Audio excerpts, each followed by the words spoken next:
জীবনে যত সুন্নাহ মানবেন, রাসূল সাল্লাল্লাহু আলাইহি ওয়াসাল্লামের সুন্নাহ আছে যেখানে বরকত আছে, যেখানে সুন্নাহ সেখানে বারাকা, সেখানে আপনি বারাকা পাবেন।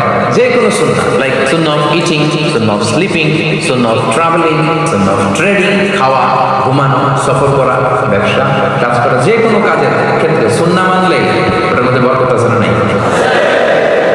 সুন্নাহর সাথে সবসময় নিজেকে জড়িয়ে রাখে। যেমন সুন্নাহ অফ ইটিং, খাওয়ার সময় সুন্নাহ মানলে কি বরকত পাওয়া যায়? দেখেন, এক সাহাবী এসে বলল, ইয়া রাসূলুল্লাহ, ইন্না নাআকুলু ওয়া লা নাশবা। হে আল্লাহর রাসূল, আমরা খাই কিন্তু পেট ভরে না। এরকম অনেক সময় হয় না? হয়। কার কার হয় দেখি? খাইলেও পেট ভরে না, দেখি কার কার। সাহস করে দিয়ে একজন হাত তুলে ফেলছে। ঠিক আছে, সৎ সাহসের জন্য ধন্যবাদ। হতে পারে যারা কাজ করে বেশি, চিন্তা করে বেশি, ক্ষুধা লাগে।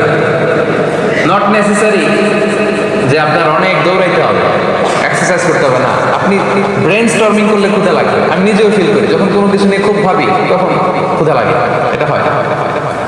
তো সাহাবীরা কি চিন্তা করেন, কি সিম্পলিস্টিক লাইফ লিড করতো। মনে যা আসছে নবীরে বলে ফেলছে, এ রাসূলুল্লাহ, ইন্না নাআকুল ওয়া লা নাশবা। রাসূল, আমরা খাই কিন্তু পেট ভরে না। পেট ভরে না কেন? রাসূল সাল্লাল্লাহু আলাইহি ওয়াসাল্লাম দেখেন কি বলেন। রাসূল সাল্লাল্লাহু আলাইহি ওয়াসাল্লাম বললেন, লাআল্লাকুম তাকুলুনা মুতাফাররিকিন। মনে হয় তোমরা একা একা খাও, একসাথে খাও না। মনে হয় তুমি একা একা খাও, মেবি ইউ ইট অ্যালোন। একসাথে মনে হয় খাও না। ওই সাহাবী বলে, না, হ্যাঁ ইয়া রাসূলুল্লাহ, আমি আসলে একা একা খাই, অন্যদের সাথে বসে মিলেমিশে খাই না। তখন রাসূল সাল্লাল্লাহু আলাইহি ওয়াসাল্লাম খাবারের সুন্নাহ শিখিয়ে দিলেন, দ্য এটিকেটস অফ ইটিং। তিনি বললেন, ইজতামিউ আলা তাআমিকুম। না না না, একা একা খেও না, খাবার নিয়ে একসাথে সবাই বসে। ওয়াযকুরু ইসমাল্লাহি আলাইহি, খাওয়ার আগে বিসমিল্লাহ বলবা। ফাইন্নাহু ইউবারাকু ফি, তাহলে তোমাদের খাবারে বরকত ঢুকায় দেওয়া হবে। এবার বুঝছেন সুন্নাহ মানলে কিভাবে বরকত পাওয়া যায়? দেখেন, খাওয়ার ক্ষেত্রে আরো রাসূল সাল্লাল্লাহু আলাইহি ওয়াসাল্লাম কি ইনস্ট্রাকশন দিয়েছেন। তিনি বলেছেন, আহাব্বু তাআমি ইলাল্লাহি মা কাসুরাত আলাইহিল আইদি।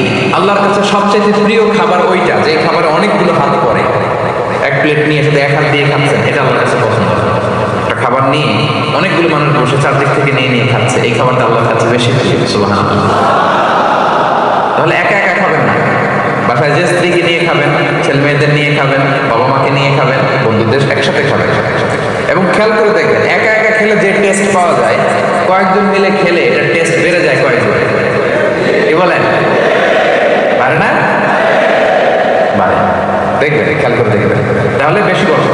আবার রাসূল সাল্লাল্লাহু আলাইহি ওয়াসাল্লাম বলেছেন আরেকটা এটিকেট শুনুন, আল বারাকাতু তানজিলু ওয়াসাতাত তাআম। খাবারে বরকত নাজিল হয় একেবারে মিডলে, মাঝখানে। এক প্লেট খাবার, মাঝখানে বরকতটা আগে নাজিল হয়, সেখান থেকে ছড়ায়। ফাকুলু মিন হাফিয়াতি, তোমরা চারিপাশ থেকে খাও, মাঝখান থেকে নিও।